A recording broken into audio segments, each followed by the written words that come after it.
দশমমান শ্ৰেণীৰ পৰা উত্তীৰ্ণ হৈ যিসকল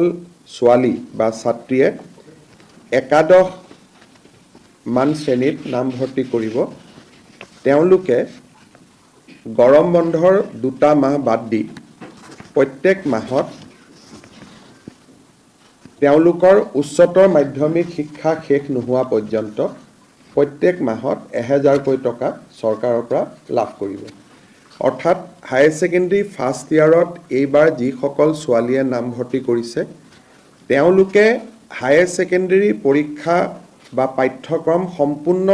কমপ্লিট নকৰালৈ 1000 টকা চৰকাৰৰ পৰা প্ৰতি মাহত তেওঁলোকে পাব আৰু এই পুঁজিটো প্ৰত্যেক মাহৰ 11 তাৰিখে তেওঁলোকৰ বেংক একাউণ্টত চৰকাৰে পঠিয়াই দিব। যিসকলে 3 বছৰীয়া এতিয়া 4 বছৰীয়াও হৈছে যিসকলে 3 বছৰীয়া বা 4 বছৰীয়া ডিগ্ৰী পাঠ্যক্ৰম আগতে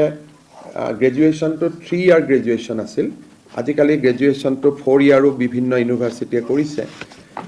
যিসকলে 4 বছৰ বা 3 বছৰ গ্ৰেজুৱেশ্যন পাঠ্যক্ৰমত পঢ়িব হায়াৰ ছেকেণ্ডাৰী পাছ কৰি প্ৰত্যেকগৰাকী ছোৱালীয়ে প্ৰথম বৰ্ষত নাম গ্ৰহণ কৰাৰ লগে লগে প্ৰত্যেক মাহত 12,1250 টকা চৰকাৰৰ পৰা লাভ কৰিব আৰু